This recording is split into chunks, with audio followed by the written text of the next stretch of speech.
with their families to see a doctor. And there was a sister that came in, and her name was Norma. And she was in her mid-50s, but quite honestly, she looked like she was in her mid-70s. She had severe diabetes. And Dr. Milton Drake and his son John and Debbie took her in to examine her. She walked around with a cane, and she would hobble. And I said to Dulce, who was the sister? She said, her name is Norma. She goes, she's in a lot of pain. But she's here every Wednesday and she's here every Sunday. And they brought her into the room. And they took off her sneakers.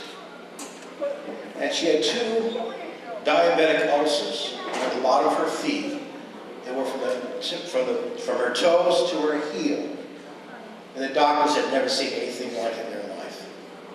That every single day she put those shoes on, no bandages, no medicine. This is your sister. They called me, they said, do we have any wound dressings? And I said, well, I know I sent some. Let me see if I can find them. So I went to the clinic and I found the dressings, and I came back and they said, do you have any sterile water? I said, no, I don't. We don't have any sterile water left.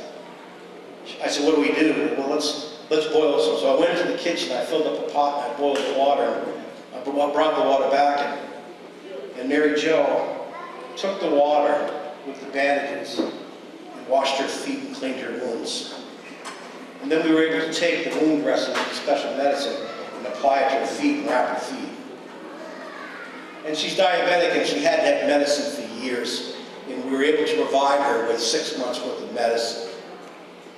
Till the next time we come back. And we're going back to San Pedro Sula January 20th, and you're all invited to come. We'll find something for you to do. Clean a wound, boil some water, take some blood pressure, entertain a child. But we provide her with the medicine. We go back in 6 months, she'll have more medicine. And it's a lot. Another brother in Guatemala City, I was running the iStat machine, which does 8 tests for blood work. And I talked to many of the brothers and sisters, and they said, we've never, in their 40s and 50s and their 60s, they've never had a blood test. Never. And I said, wow. So one of the brothers, his name is Brian. Again, he's younger than I am. I'll be 58. He's going to be 53. I thought he was 75. And so he took his blood, and we did the test, and I said, Brian, do you know your sugar count is almost 300? He goes, yes, I know, I'm diabetic. I said, well, are you on medicine? He said, no. And I said, well, Brian, how come you're not on medicine? He goes, because I can't afford it. It was killing him. So we were able to give that brother 6 months worth of medicine, diabetic medicine, until we go back to Guatemala City. Because we're going back to Guatemala City at the end of February. You're all welcome to come. And we'll find something for you to do. I'm sure there's plenty to do there. There was a young lady who came in. She was about 13 years old. And she was seeing Dr. Doug Stein, who's one of the pediatricians from San Diego that came with us. And Doug, she went into the office and she was like panicked. Well, come to find out, the night before we got there, she had an asthma attack. She couldn't catch her breath, and she thought she was going to die. She's 13. She was scared to death. She came in, Doug examined her, we nebulized her, and then we were able to give her inhaler steroids to be able to control her asthma and be able to live a normal life. At 13 years old, she's a disciple too.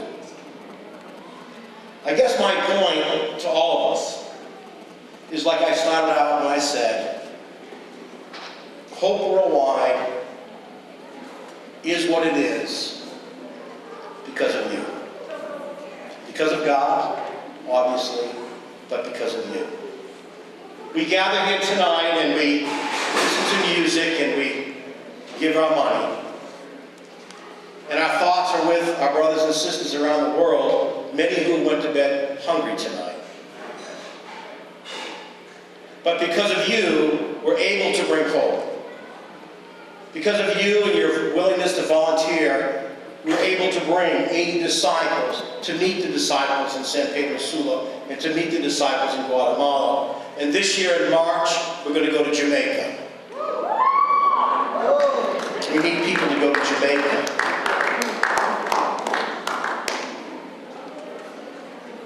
What I thought we could do is I'm going to close out with that, and that's kind of, just think about those things. As we go about our day, I know Lori and I were talking in the car before we went in, and I was just praying, Lord, thank you. I had food to eat tonight and a place to sleep. And I could go on and tell you more and more stories, but I think I'm running out of time. The concert needs to go on, and you're all getting a little tired. Thank you for your patience. Thank you for your love. Thank you so much for your support of Hope Rwanda, and know that the dollars you're giving are helping our brothers and sisters in San Pedro Sula and Guatemala City. And they say thank you as well. God bless you and thank you.